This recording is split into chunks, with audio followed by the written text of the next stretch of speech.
Hello, Bronco fans and football fans everywhere. Welcome to Broncos Breakdown on the MHRT Network.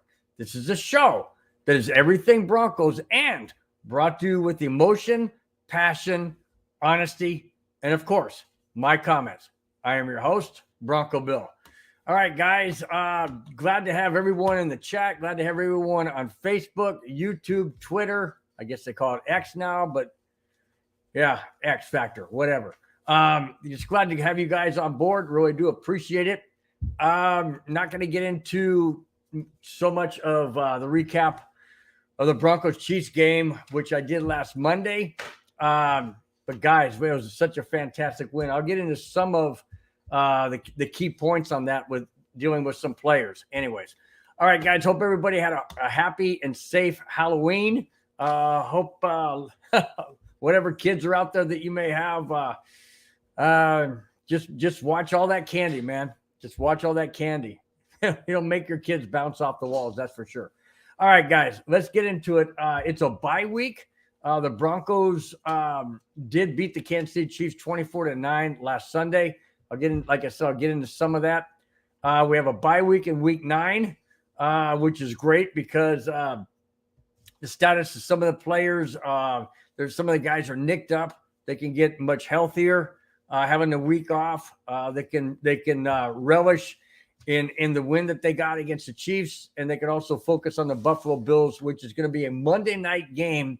A week from this coming Monday, the Denver Broncos will be in Buffalo, and that's going to be a cold game. That's in November. I can't imagine that it's going to be 75 degrees because that ain't happening. So they better bundle up. Well, they got somewhat of a taste of that in Denver last Sunday against the Chiefs.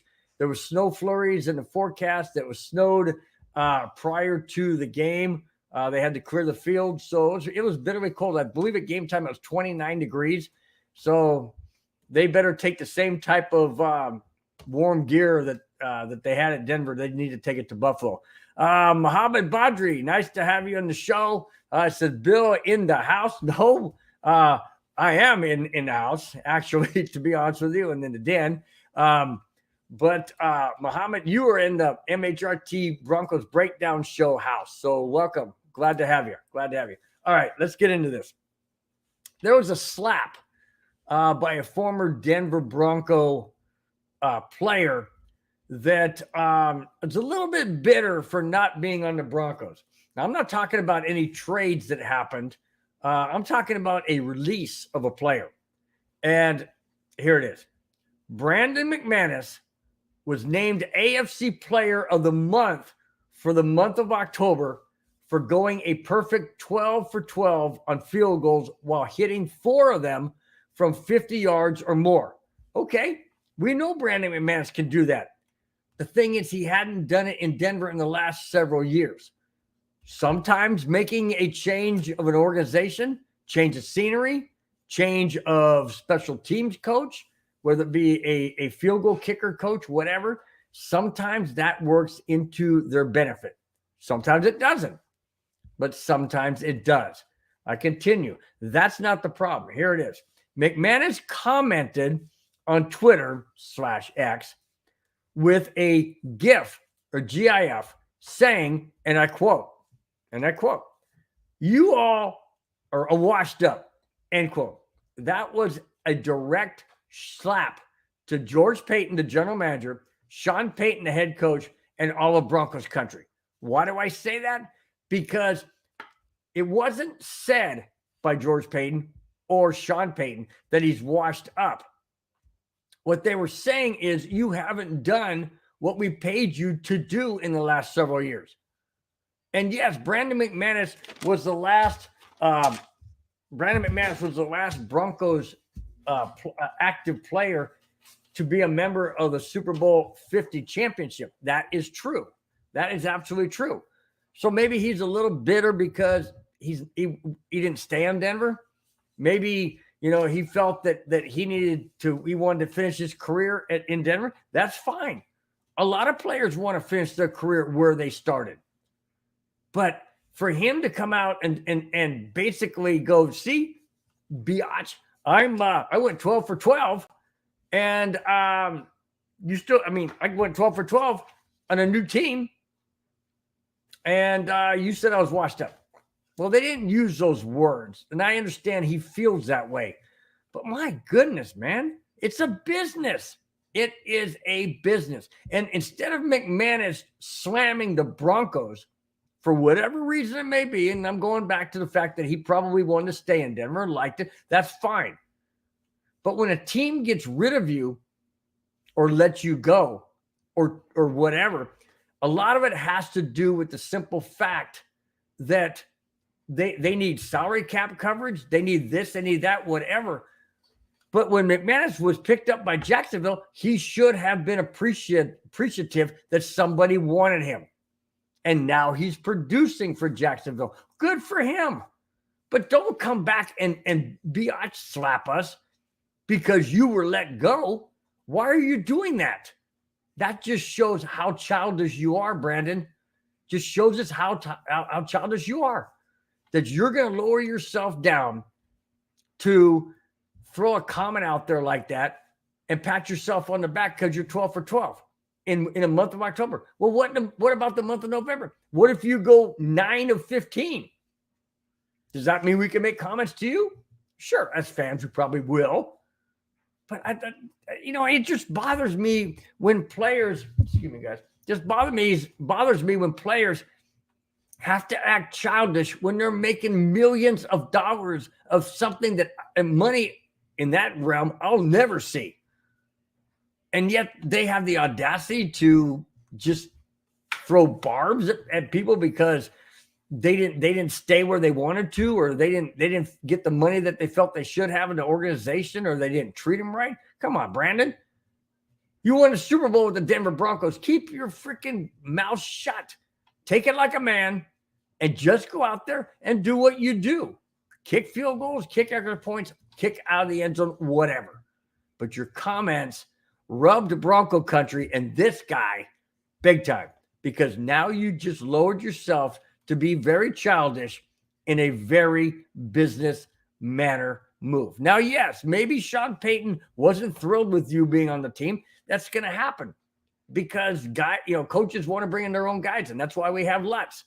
That's exactly why we have Lutz, because he played in New Orleans. So don't take it personal, dude. Don't take it personal and take it like a man, which obviously you didn't. All right. Muhammad Badri says, I always thought he, meaning Brandon McManus, I always thought he was arrogant. Yeah, absolutely. He came off to me very arrogant like that too. And then that's why this doesn't surprise me. I don't like it because he was throwing it at every Broncos GM and throwing at the GM, the head coach, and Broncos country. That's not cool. That's not cool because we supported you. When you were out there, we supported you as fans. Don't sit there and throw mud at us. Don't swing that stuff at us. Just go out there and do what you're doing. And if you get AFC Player of the Month, so be it. Special teams player, so be it. Good for you. Have a wonderful day. Enjoy it. Quit throwing mud and quit acting like a baby. All right. I totally agree with Muhammad. He needs to let it go and move on. Absolutely. But see, that's the problem with these guys. They can't let it go. It festers into, I don't know why. Why didn't they want me? Whatever it is. Well, now you're on Jacksonville and they wanted you. That's why they signed you. So quit crying. Just stop it. All right, guys. Yeah, that first segment got me wound up. Okay, so Alex Smith, welcome to the show, my friend. Welcome to the chat. Thanks for your comment. He says, "What did Brandon Money say? What did Brandon McMoney say?" Brandon McMoney said, and I'll go back there for you, Alex, just to let you know. Brandon McManus. Okay, let me start back to the top. I'll just read it through without any comments. Brandon McManus was named AFC Player of the Month for October for going a perfect 12 for 12 on field goals while hitting 4 of them from 50 yards or more. McManus commented on Twitter /X with the GIF saying, and I quote, you are all washed up, end quote. That was a direct slap to George Payton, Sean Payton, and Broncos country. Why? Because apparently, according to him, he was released because he felt that the ownership, general manager, whatever, head coach felt that that he was washed up. They never said that. They absolutely never said that. And in defense of the Broncos and their organization, they did not say that. Brandon McManus is taking it very, very childish as a baby. He needs to grow up and just shut your mouth, go out there and kick field goals, extra points, and the ball out of the end zone. I don't care. You're not a Bronco player anymore. So have at it. Have a good time. All right. Speaking of not trading and releasing, when the trade deadline came and went last Tuesday, the Denver Broncos stood pat. Denver did receive calls, however, and Adam Schefter on 104.3 The Fan in Denver said, and I quote, I believe they got offered a 3 and a 5 for Jerry Jeudy, end quote. However, Denver wasn't satisfied with the offer, so no trade was made. Thank goodness. Thank goodness. I mean, the Broncos have won 2 in a row. Now, I understand the game that they won before they beat the Chiefs was against the Packers, and the Packers are not that solid of a team. But when you beat the Chiefs in Denver by a score of 24-9, 3 sacks, 5 takeaways, I believe, 3 sacks, 2 interceptions, or 3 interceptions, 2 fumbles recovered. The Broncos put on an absolute clinic, erasing 16 straight losses to the Chiefs. That was huge. And a lot of that is because the Broncos offense is starting to get it together. The Broncos defense is starting to get it together. Special teams is getting it, together. You don't start disrupting the flow of things that are getting better. You don't get rid of players when you're starting to win. You get rid of players or trade them when you're constantly losing. With the Broncos beating the Packers and the Broncos beating the Chiefs in back-to-back games at Mile High Stadium, in Power Field at Mile High, and convincingly against the Chiefs. And I know Chief fans are going to say, well, Patrick Mahomes was sick. He didn't feel well. He wasn't his best. Oh, so then why didn't you put the backup in? Because, in my opinion, the backup was not better than a Patrick Mahomes if he was truly sick. Okay? Maybe he's truly sick. Maybe not. Doesn't matter. Denver put a beat down on him. Plain and simple. Allowed 0 touchdowns. 9 points. 3 freaking field goals. That's it. The Broncos defense was on a bend but don't break. And they bent and they didn't break. And that was solid. That was strong. And the offense did enough of what they had to do to get the job done. Did the defense help out? Absolutely. I mentioned with the interceptions and the fumble recoveries and the sacks on Mahomes. All of that was huge. And I can't say it any other way, that's what it takes. The Broncos finally played 60 solid minutes. Yes, they made mistakes. They're not perfect. Nobody's perfect. But they did what they had to do to get the win. So that's why you don't trade a Jerry Jeudy. You don't take a 3rd and a 5th for Jerry Jeudy. You don't trade Cortland Sutton. And I'll get to some stats on Cortland Sutton that, in my opinion, his name should never have been on the trade block. Not with those stats. Not with those stats. Not at all. Not at all. So I love the fact the Broncos said, nope, we're not trading anybody.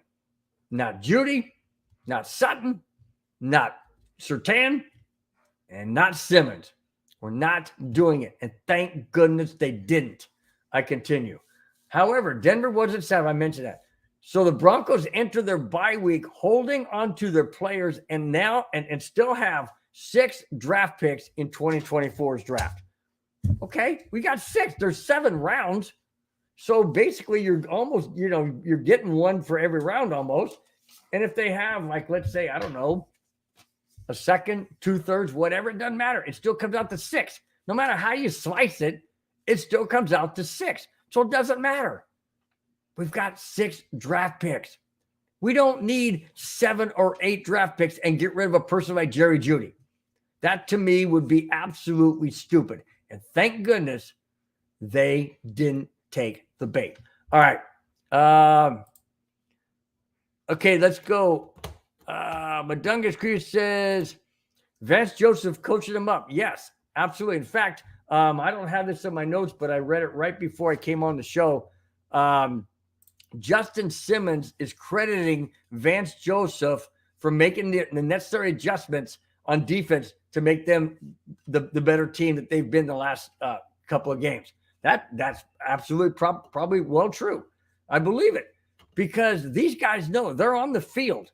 They know what the coaches are doing or what they're not doing. And with Vance Joseph realizing that he needs to make adjustments and the players need to play differently, whatever he's doing, it's working. Excuse me. And it worked against Green Bay, albeit that was a close one, 19-17, but it worked even better against Kansas City, 24-9. Absolutely. Great. Let's see. Yeah. Muhammad Badri says Madungus disturbing the pieces as usual. Yeah, very true. Let's see. Want to give a shout out to Madungus Creevy. He had an anniversary on Tuesday, so happy anniversary. Or actually, it's tonight. Yeah, I don't know when it was. There's a happy anniversary coming up sometime. So happy anniversary, Madungus. Glad to have you celebrating a milestone. Every year in marriage is a milestone. Haven't been the same without you in chat. Mobab, where's Mobab? Did I miss something? Oh yeah, Mobab, Mohammed. Yeah, duh. Okay, see, I get confused on some of these abbreviations. You know, I do. I get confused on some of the abbreviations. I'm not 16 or 20s anymore. All right. The topic of the show is McDaniels let go in Las Vegas. All right. I'm going to do a comparison here. So here it comes. The Josh McDaniels experiment in Las Vegas is over. After just 25 games in Vegas as the Raiders head coach, owner Mark Davis has seen enough. He also fired their general manager, Dave Ziegler. The Raiders' interim head coach is linebackers coach Antonio Pierce. The Raiders have the same record as the Broncos, 3-5. Okay, why do I say, why is this the topic of the show? For 2 reasons. One, we all know how bad Josh McDaniels was in Denver. We all know that. And he lasted more than just 25 games. Maybe not that much more, but a little bit more. The common denominator for Josh McDaniels being let go before he's even finished 2 years in Denver or 2 years in Vegas is the same. It's exactly the same denominator as it was in Denver as it was in Vegas. When he came to Denver, he obviously didn't have any coaching experience, but he also quickly got rid of Jay Cutler, who was a Broncos starting quarterback. What did he do in Vegas? Comes into Vegas, what's he do? Gets rid of Derek Carr. There's a conflict there. There's a struggle of some sort. And I know that they all want to bring in their quarterback and whatnot. But then what he does in Denver is he drafts Tim Tebow, which I absolutely loved. I love Tim Tebow. I think the world of the guy. I love him for his faith. I love him for his energy, his passion on the sideline. I love the way I can watch the entire game and just wait for the fourth quarter because I knew something magical was going to happen. And it did. And look at the overtime in Denver against the Pittsburgh Steelers. One play, one throw to Demaryius Thomas. Boom, overtime touchdown. It's that kind of excitement I loved about Tebow. But My point being is he did the unthinkable, getting rid of your starting quarterback. What does he do in Vegas? Brings in Jimmy Garoppolo. Well, now Garoppolo's a mess. He's out. And then he refused to put in the rookie quarterback in the game against the Lions, and they got the doors blown in.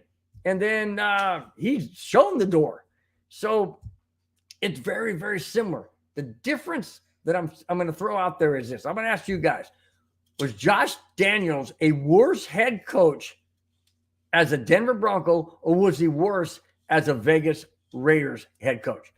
And go ahead and answer that in the chat, and I'll make a comment in whether or not you agree with me, or you don't have to agree with me, but I'll tell you what I think here in just a minute. Let's see. Mohammed Badri says he tried to be Belichick, but he is not. Okay.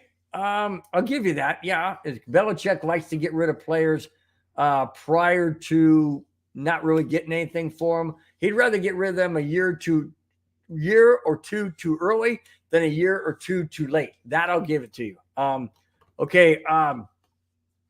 Madungus Creevy says, you're going to take the wife out to dinner for their anniversary. All right, my friend, have a great dinner. Have a great a timeout, and we'll see you on the flip side. How's that?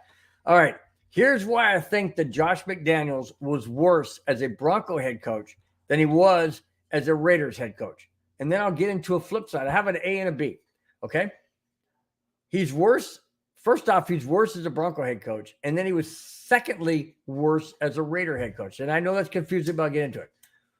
As a Broncos head coach, he was in that Spygate. Remember that, guys? I don't know if you guys remember that. He was in that Spygate where he had film during practices or was it scrimmage or something like that against one of the teams that we were going to play against down the road, and he wanted to get some film. Well, you can't do that. That's illegal. That's, well, not criminal-wise, but NFL-wise, might as well be criminal. And that was something that John Elway at the time, general manager John Elway at the time, didn't want to put up with. And so he let him go. And I totally agree with it. You can't do that. I mean, there were things like that when he was with the New England Patriots. He can't do that.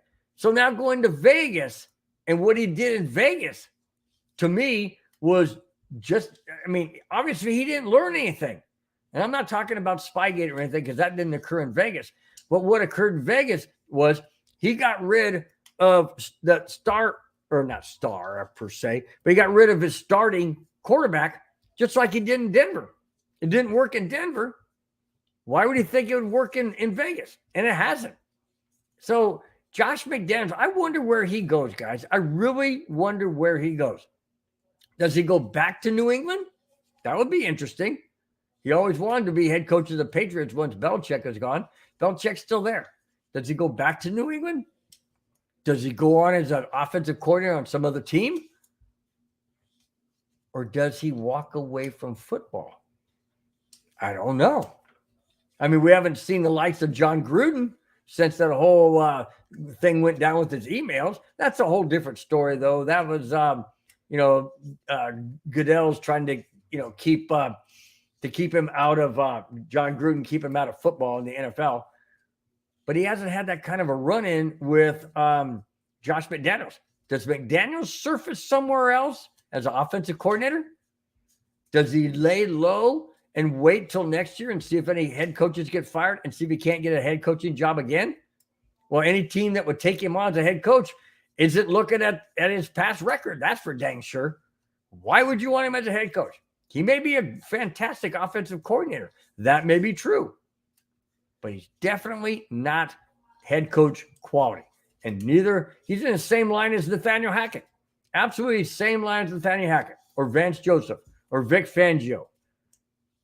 They all are great at coordinators, but they're not great at being a head coach. Huge, huge difference. So I'd be curious to see where he lands, if he lands anywhere. Absolutely. D-Rock. What is up, my friend? D-Rock in the house. Hey, man, nice to see you. Big Bill, how about Big D-Rock, man? Nice to have you. Yeah, see, that's what I was saying there. Mohammed Badri. That's what I was saying. He can go back to Papa Belichick. I mean, I don't know. That would be a third time coming back. Well, not third time coming back. Second time coming back because he started there. Then he went to Denver. Then he went back. And then he went to the Raiders. So does he go back a second time? Does Belichick take him back? Well, if Belichick is smart, he probably will, because that's really the only way they won championships is when it's been Belichick and McDaniels as a team. I don't know. It would be interesting. It'll be very, very interesting to see where he goes. Let's see. D-Rock says, McDouche. Yeah. Good point, man. We'll definitely get an offensive coordinator job, but I think he's done getting a head coach. Well, if there's any team out there that is stupid enough to hire him as a head coach without looking at what he did in Denver and without looking at what he did in Vegas and just say, yeah, man, we'll welcome you and come on, man. They are stupid. Just saying. Hey, maybe the Chargers will do that. That would be awesome. Don't think so, but hey, I can always wish, Christmas is around the corner. Thanksgiving, I can be thankful for them to fire Staley and hire McDaniels. That would make everything happy for me. This guy make me extremely happy. All right. I digress. I'm moving on. All right. Randy Gradishar. This is a feel-good story. This is a really, really feel-good story. And I love doing these kind of stories. They don't come around all that often, but when they do, I like to bring them up. This is awesome. The Denver Broncos have named Randy Gradishar as a 2023 Salute to Service Award nominee this past Tuesday. Gradishar is the son of a World War II vet and has participated in 3 USO tours. Now, USO stands for United States Overseas. That means that these guys get together. They go overseas to like Iraq, Afghanistan, Kuwait, all these places, that are in harm's way, as well as they put themselves in harm's way. They're pretty well protected. But Gradishar, has gone on 3 of these United States overseas tours. That is awesome. That is absolutely giving back to the country that gave so much to his freedom and allowed him to play in the NFL in a sport that he loved. He's given back. I think that is awesome. I continue. Gradishar was also named as a Pro Football Hall of Fame finalist this past August. There you go. How awesome is that? He's getting, he's a finalist in the NFL's Pro Football Hall of Fame, which I'm absolutely hoping that he is enshrined this coming season, 2024. Really, really hope he's enshrined. Gradishar is an amazing guy. He was an amazing athlete. If guys out there, you never saw him play and on TV or in person, whatever, go onto YouTube and type in Randy Gradishar plays, and you'll be amazed. The guy was absolutely incredible. And to get nominated for the Salute to Service Award, to me, is absolutely, I love it. I love it. I'm a son of a World War II vet. My dad was in World War II. He was a master sergeant in the Army. And his job was to take his troops. And I believe he told me at one point that he had upwards of 400 or 500 troops that he was in charge of. And they were in charge of liberating the concentration camps in Germany. I can't imagine what that'd be like. He never would tell me. But that's why this one touches home to me, because I'm a son of a World War II vet. Randy Gradishar is doing a great service by being in doing the overseas tours and all that. Absolutely, hats off, Randy. I hope you get selected. You're well deserving, and just a great guy. Great guy. All right, let's move on. Justin Simmons. The best safety, in my opinion, is Justin Simmons. And apparently, the National Football League feels the same way. After the Broncos dominated the Kansas City Chiefs last Sunday, safety Justin Simmons was named the AFC Defensive Player of the Week. This is his second Player of the Week award. It's the first time as a defensive player. His first one was in 2016 as on special teams. Now, I'm not sure what he did on special teams in 2016. I don't recall that. But they said in the article that his first one was with special teams in 2016. This one for being Defensive Player of the Week. I continue. Simmons had a key interception and a fumble recovery during the 24-9 win. This is a second such honor that Simmons has received. I mentioned the other one being in 2016. That is awesome. Justin Simmons, like I said, in my opinion, is the best safety in the league. I mean, that can be debated, obviously. I mean, everybody has their favorites and their fans that, not fans, but they're the players that they like on their specific team that's their favorite. I get that. But look at what Justin Simmons has done in his career. I mean, he's an absolute shutdown safety. And then you got Patrick Surtain as a corner on the opposite side. I mean, I go back to, why would you even think about trading these guys? Why would you even say, well, we're open to, this is several weeks ago. The Broncos were saying we're open to anybody on defense can be traded. And that includes Justin Simmons and Patrick Surtain. And I'm going, what are you guys thinking? Why are you putting that out there? Would you expect to get 3 first rounds for Justin Simmons? Oh, I bet if you did, you'd probably jump on it. But to me, that would be stupid. Draft picks are good up to a point.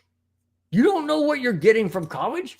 Look at all the absolute busts, the absolute disasters that have been drafted because they're, quote, great in college. That doesn't translate to the NFL, not by any stretch of the imagination or any guarantee.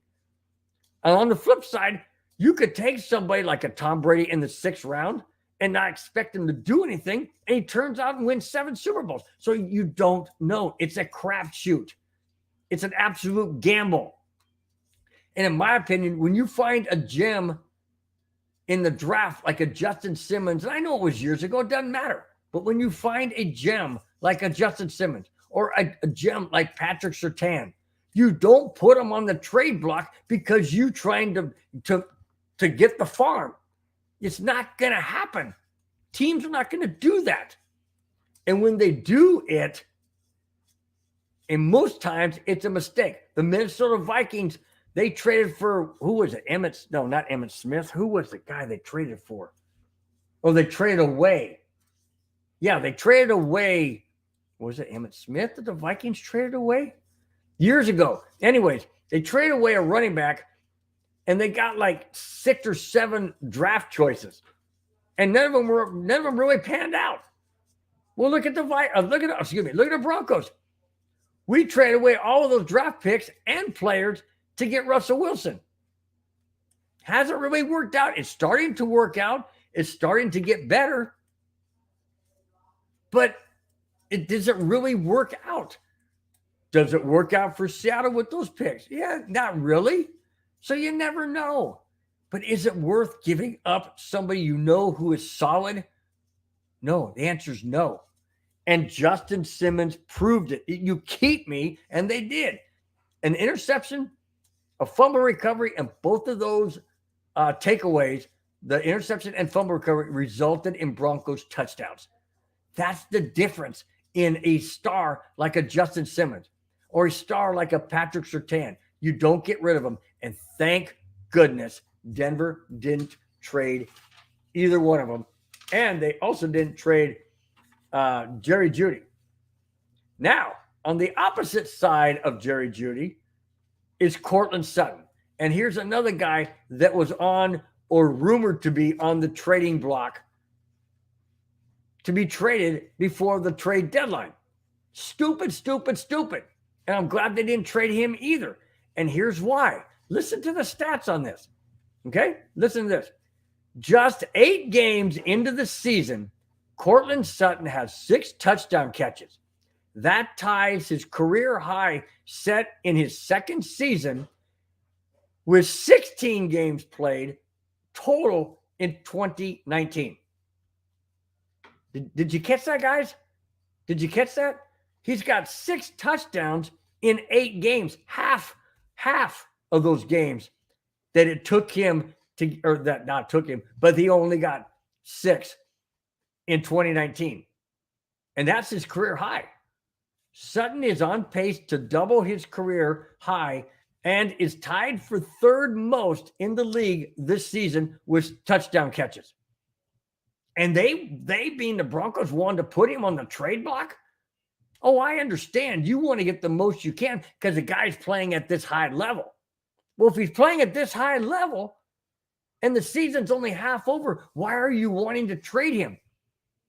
We're 3-5, guys. The Broncos are 3-5. People say, yeah, I know, but look at our schedule. We got Buffalo. We got Minnesota. Well, Minnesota's not all that good now. Kirk Cousins is out with the torn ACL. That's a whole different team. People say, well, you got the Patriots. Patriots aren't anything. Cleveland Browns are not that good. Sure, we got the Chargers twice, and we got the Raiders to wrap up the season, the last game of the season. But they're beatable too. I mean, we beat Kansas City, who had beaten us 16 straight. Why throw in the towel when you're 3-5 and things are starting to move upward? And they didn't trade Courtland Sutton, and that's awesome. I love it. I love the fact that Broncos said, no, we're not getting rid of these guys. We're moving forward. I continue. Sutton has also scored a touchdown in 3 straight games, making him the first. Listen to this, guys. Listen closely. He's caught a touchdown in 3 straight games, making him the first Broncos receiver to do so since the late Demaryius Thomas in 2017. Now, if that doesn't tell you something, guys, and I know there's a lot of people out there that say Courtland Sutton has to go. I'll let go of Courtland Sutton before I let go of Jerry Jeudy. Really? Really? You would forego what he has done. 6 touchdowns. Wait a minute. Take those 6 touchdowns away. And take those 6 touchdowns away. Maybe Denver's 0-8. You thought about that? I'm just saying, guys, you can't deny these numbers, these stats. He's the first Broncos receiver to have 3 straight games with a touchdown since Demaryius Thomas in 2017. Wow. We've had some receivers on this Broncos team. They've never done that. People say Russell Wilson's washed up. Well, who's throwing Courtland Sutton the ball? Russell Wilson. Is the team coming together? Yes, it is. And this bye week this bye week came at an absolutely perfect time. Perfect time. The Broncos are coming off of 2 wins in a row, back-to-back, at home. They're on a bye. They can focus on the Buffalo Bills, who they have a week from Monday night, and Buffalo. They can focus on that. The system is moving upwards. Sean Payton is getting the best out of these guys. It's a work in progress, guys. I know everybody wanted Sean Payton to come in and just run the table and win 17 straight. Wasn't going to happen. You can't expect, I should say, a head coach to come in and just completely, go 17-0, 16-1, 15. It doesn't happen. Yeah, maybe once in a blue moon, but so does lightning strike a person once in a blue moon. I mean, you can't bank on that. It's not going to happen as a norm. It's a progress. It's a work in progress. And it's working now. It's starting to come upward. And that's when you keep your players together. Why? If nothing else, because they know the system. they know the game playbook. You just don't throw that away. You don't throw that knowledge and experience away. All right. I continue. The top 3 receivers this season are, well, we all knew this one would be number 1. Tyreek Hill of the Miami Dolphins with 8 touchdowns in 8 games. Jordan Addison with the Minnesota Vikings, 7 touchdowns. And I think the Vikings had a bye, so I think that would be 7 games. And Courtland Sutton of the Denver Broncos with 6 touchdowns. Now, you tell me, Would any one of you out there think that Cortland Sutton would be in the top 3 along with Tyreek Hill? I wouldn't. But that's what's happening, and that's why it's starting to work. The system is starting to mesh. Sean Payton is starting to understand the guys. The guys are starting to understand the playbook. Things are starting to come together. They're starting to mesh, and that's exactly what the Broncos needed to do, is keep everybody together and move forward. Now, in the offseason, things may change. Things may change in the offseason. We still got 7 or 9 games to go. And in those 9 games, a lot can happen. Broncos could win 6 of the 9. Or they could lose 6 of the 9. Anything can happen. So I don't know what's going to happen at the end of the year with these guys, these players. I don't know. I also don't know what's going to happen with Russell Wilson.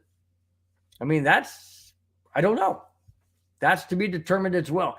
But it all hinges, in my opinion, and I'm starting to see it with the Packer win, or the Broncos win against Packers, and the Broncos win against the Chiefs. I'm starting to see what I'm thinking and feeling, and that is this. The Broncos are on an upswing, okay? They won 2 in a row. They're on an upswing, okay? If things start clicking and come together, this Broncos team, and I'm just saying this Broncos team could win 6 of their next 9 and go 9-8. Am I saying, is that enough to make the playoffs? I'm not talking about playoffs. I'm talking about having a winning freaking season we haven't had in 7 years. It's doable. It's absolutely doable if the team continues to move upward like they have since back-to-back wins against the Packers and the Chiefs. And in this bye week, we're going to find out what kind of Broncos team is going to come out and play in Buffalo. Is it going to be difficult? Absolutely. It's in Orchard Park, New York. It's outdoors. The weather and elements are going to be a factor. Absolutely. Could be cold temperature. Could be sleet. Could be rain. Could be snow. Could be clear weather. I don't know. Could be windy. The bottom line is, what Broncos team we're going to see. We're going to see the one that's trending upward. I sure the heck hope so. Or are we going to see what we saw in the first 6 games of the season? I don't want to see that. I don't want to see that at all. I want to see what we saw in the last 2 games of the season. That's what I'm talking about. All right. Brad Smith is in the house. Brad, what is up? He says, hello, Bill. No late trades. See, they did listen to you. well, I don't know if I can take credit for that. But hey, I appreciate the compliment. Thanks so much. Maybe they are watching the show. Maybe they are listening to this old freaking guy going, don't do it. Don't do it. I don't know. Absolutely. But thanks so much for the comment. All right, guys, I got the very last topic of the show. It's a bye week, so a little bit on the downside. I could talk about the bye week, which I'm going to do. But as far as the game coming up and whatnot, I'll get into that next Friday. I don't know, and I don't think I'm going to do a recap Monday of the Elevation Orange, because obviously there's no game. However, no Bronco game. However, I may do it in regards to the AFC West games. I may talk about the Charger game, the Raider game, and the Chiefs game. The Chiefs are playing Miami in Germany. That's an early Sunday morning for me. I think that goes off at 4 in the morning, 5 in the morning, something like that Pacific time. So I'm not going to be getting up watching it, but I will watch the highlights or things of that nature. So anyways, that's probably what's going to happen on Monday for Elevation Orange. All right. Going back to the last topic. Broncos are on a bye. After an impressive and somewhat dominant performance at home against the Kansas City Chiefs, winning 24-9, they get a much-needed bye week. Players can heal, relish in a snapping of the 16 straight losses against the Chiefs, and focus on the Buffalo Bills Monday night, November 11th at Buffalo. That's exactly right. We have guys that are nicked up. I mean, you're 8 games in the season. You're going to have guys nicked up. There's no doubt about that. That's going to happen. So this gives them a chance to heal up a little bit more, take a deep breath for the stretch, the second half stretch, I guess you'd say. Let me just go over that real quick. Let me move these notes out of the way. Let me look at that real quick, guys, and let me give you my take. I did this on my Monday show. But let me just give you I did something. I don't remember. Oh, yeah. All right, let's go back. The Broncos right now are 3-5. They're tied with the Raiders. Well, technically not, because the Raiders beat us game 1 of the season. So we're technically in last place, even though we have the same record as the Raiders at 3-5. All right. We got Buffalo in week 10 after the Broncos bye this coming Sunday at Buffalo. I have that as a loss. Okay. I hope I'm wrong. I have that as a loss. Vikings at home without Kirk Cousins. That's a Bronco win. At home against Cleveland Browns, that's a win. At Houston, that's a win. At the Chargers, that's a loss. There's 2 losses. Remember I said if we win 6 out of the 9, we can go 9-8, have a winning season. All right, that's 2 losses. Here's the one that's a swing. Here's a swing game, in my opinion. Week 15 at Detroit. Detroit's playing tough. Does Denver win this game? That's the swing game. I'll come back to that. Then week 16, at home against the Patriots, Broncos win it. Week 17, at home against the Chargers, Broncos win it. Week 18, at the Raiders, Broncos win it. Especially since they don't have Josh McDaniels and Jimmy Garoppolo, and they're all screwed up. So that's a Bronco win. Swing game is the Lions game. If we lose that game, we still have a winning record at 9-8. Do we make the playoffs? Probably not. If we win that game, Broncos are 10-7. Now I think we make the playoffs. So to me, the Lions game in week 15 is the swing game, unless we beat Buffalo on Monday, November 11th. That's it, guys. That's all I have. Thanks a lot for watching. Thanks for subscribing. If you have not, please do so. Before you guys head out to your weekend, do me a favor, smash that like button, give a thumbs up. That really, really helps the channel. It absolutely helps the network as well. We greatly appreciate it, guys. You are the backbone of the show. You're the backbone of the network. Without you guys in chat, I would just be talking to the wall, and that's not fun at all. So appreciate you guys so much. We don't have a Broncos neighborhood this Sunday because the Broncos are on a bye. Enjoy your weekend. Enjoy wait a minute. A reminder.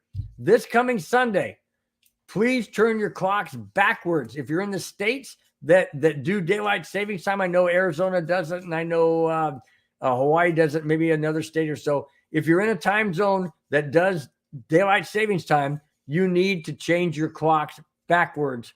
2 a.m. Sunday morning, which I don't do.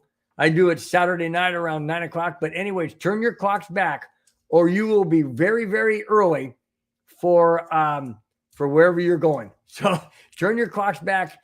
Enjoy the extra hour of sleep. Unless you're like me and you just stay up like you normally would, and then you just look at the clock and go, hey, I got an extra hour of staying up. Anyways, do whatever you need to do. Remember to turn your clocks back. No Broncos neighborhood this Sunday.